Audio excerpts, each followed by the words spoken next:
जय समानता मंच साथियों, जैसा कि आपको विदित है, आज समानता मंच का स्थापना दिवस है। आप सबके बल, हौसले और सहयोग से हमने पिछले 17 सालों में कई नई इबारतें लिखी हैं और इस टीएसपी क्षेत्र में एक लोकतांत्रिक आंदोलन के तहत हमने बहुत कुछ पाया है। समानता मंच किसी व्यक्ति, जाति या समाज के हित में नहीं, समानता के लिए सर्व समाज के साथ मिलकर एक लड़ा और अपने संघर्ष को प्राप्त किया है।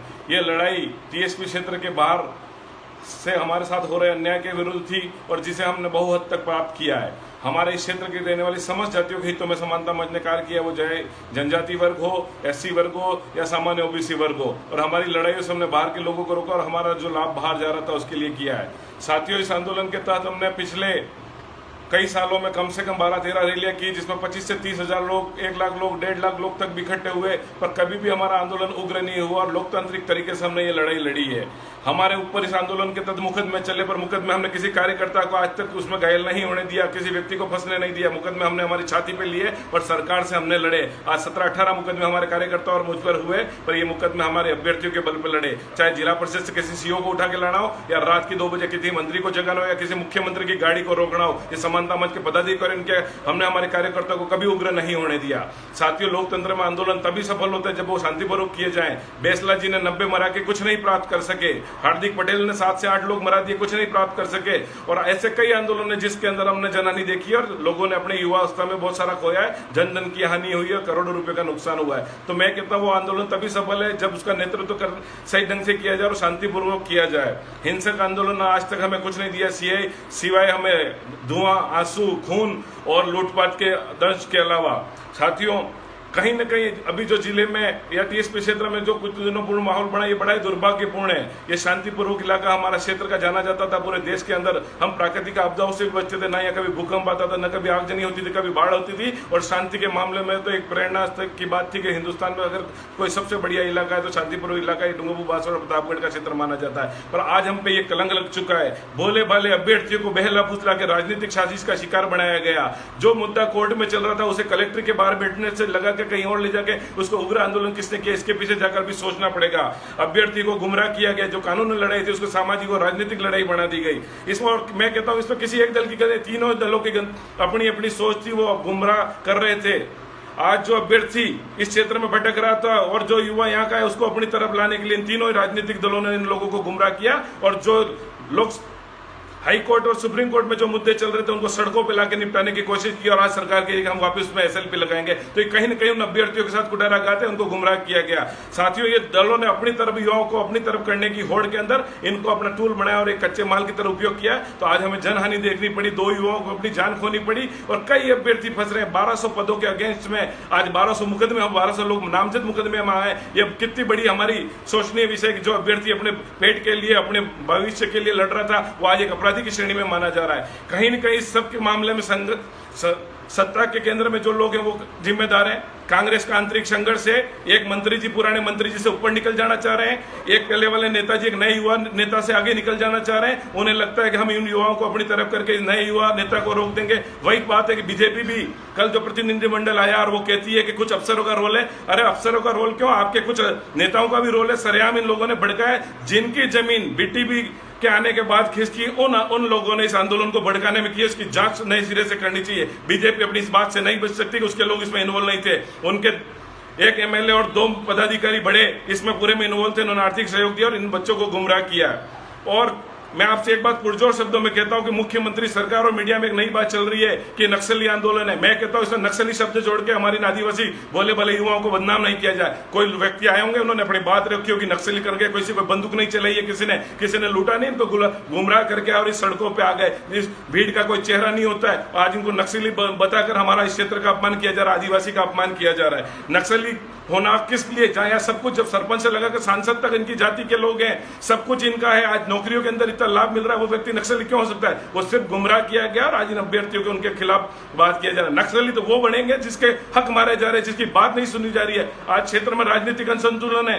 हमारा व्यक्ति सरपंच नहीं बन सकता और आज सरपंच नहीं बन सकता, वहीं से ये शिथिलता आई है कि कहीं न कहीं आज लोगों को लग रहा है कि सामान्य ओबीसी वर्ग निराई है। साथियों, सामान्य ओबीसी वर्ग को सोचना पड़ेगा कि आपका नेता कौन है। कुछ दिनों से मैं देखा, आप रोड पे, हाईवे पे निकले, तीनों पार्टियों के नेता उनकी बात कर रहे हैं, सामान्य ओबीसी की बात किसने करी? आज 150 करोड़ का नुकसान नुकसान हो गया, कितने भोले वाले लोगों, गरीब लोगों का रोजगार छिन गया, उसके लिए जिम्मेदार कौन है? पर सामान्य का एक नेता नहीं बोला। धन्य किरोड़ी जी का, जिसने मेरे कार्यकर्ता ने बात की, उसने कहने में सामान्य वर्ग की बात उठाऊंगा, बाकी भाजपा और कांग्रेस के सामान्य ओबीसी नेताओं के मुंह में दही जम गया, उन्होंने एक शब्द नहीं कहा। मैं धन्यवाद देता हूं राजस्थान के उन संगठनों ने जिसने हमारी विपदा में हमारा साथ दिया, जो करणी सेना के मकराना जी हो, भाई दुर्गा मेडी हो, विप्र फाउंडेशन के लोग हों, वैश्य समाज के लोग हों, या अन्य सोशल मीडिया के माध्यम से इस आंदोलन में हमारी बात करी कि इस लोकतांत्रिक आंदोलन की हत्या करके इससे हिंसक बनाया गया है, सामान्य ओबीसी वर्ग को यहाँ भ्रांति में रखा गया है, हमारा लोकतांत्रिक हक मारे गए, तो आज हमें ये डराया जा रहा है। हम इस किसी भी घटना का उत्तर कभी भी वापस इस देश में नहीं देंगे। हम लोकतंत्र में आस्था रखते हैं और लोकतांत्रिक तरीके से हमारी बात करेंगे।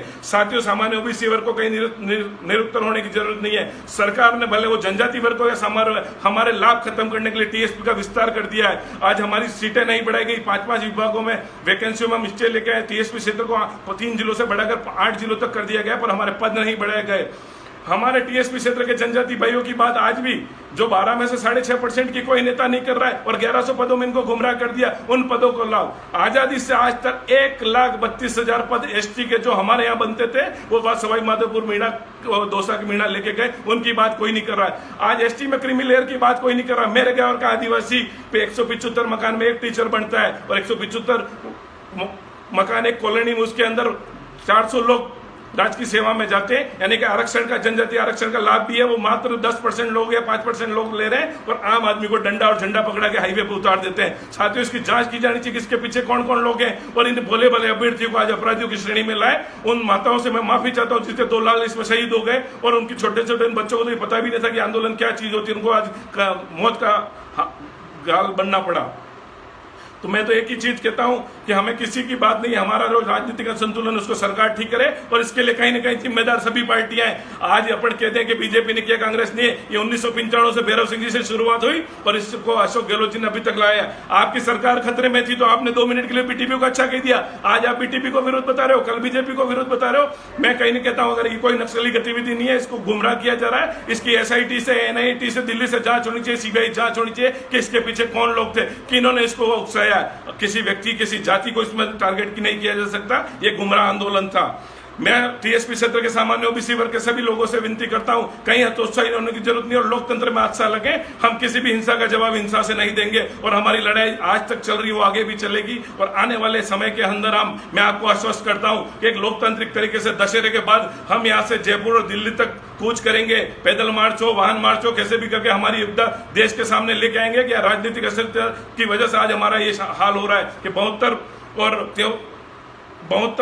73 की बात की जाती है, कभी 100% की बात की जाती है, कभी पूर्ण राजनीतिक लाभ की बात की जाती है, कभी अलग प्रदेश की बात की जाती है। आप कोई भी कल्पना करो, क्या यहाँ रहने वाले 23 लाख लोगों, 24 लाख सामान्य ओबीसी को निकाल के बात की जा सकती है? अगर नए प्रदेश की कल्पना है तो उसमें हमें साथ लेना पड़ेगा, हमारी बात माननी पड़ेगी, हमें विश्वास में लेना पड़ेगा। अगर कोई मांग है तो उसमें हमारी बात नहीं पड़ेगा। और राजनीतिक संरक्षण, सामान्य ओबीसी वर्ग किसी पार्टी का पैदा नहीं है, हमारे लिए तीनों पार्टियां बराबर है।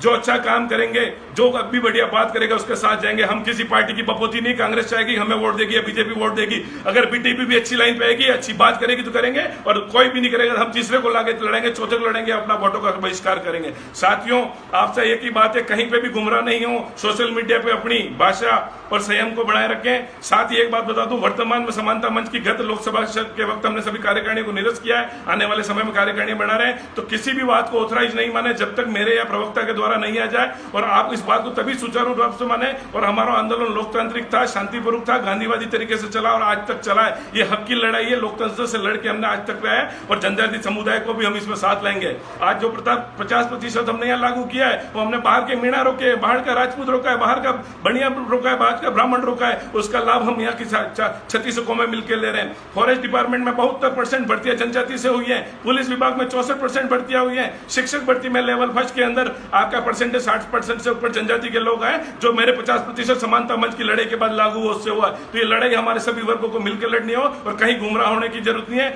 मैं इन अभ्यर्थियों को कहता हूं कि आप हौसला बढ़ाए रखें, आपकी जांच में सही किया जाएगा और किसी अभ्यर्थी को इसमें मुलजिम नहीं बनाया जाए। सरकार को मैं चाहता हूं, गहलोत साहब आप कहते हो हर गलती कीमत मांगती है, तो आज मैं कहता हूं इस आंदोलन में जिन जिन नेताओं ने गलती की उसको कीमत उनके राजनीतिक भविष्य के रूप में चुकानी पड़ेगी और हमारे अभ्यर्थियों के खिलाफ कोई कड़ी कार्रवाई नहीं की जाए, इसके मूल दोषियों की जांच की जाए। सभी साथियों को इस मुहिम पर एक बार पुनः शुभकामनाएं। जय हिंद, जय भारत, जय समानता मंच।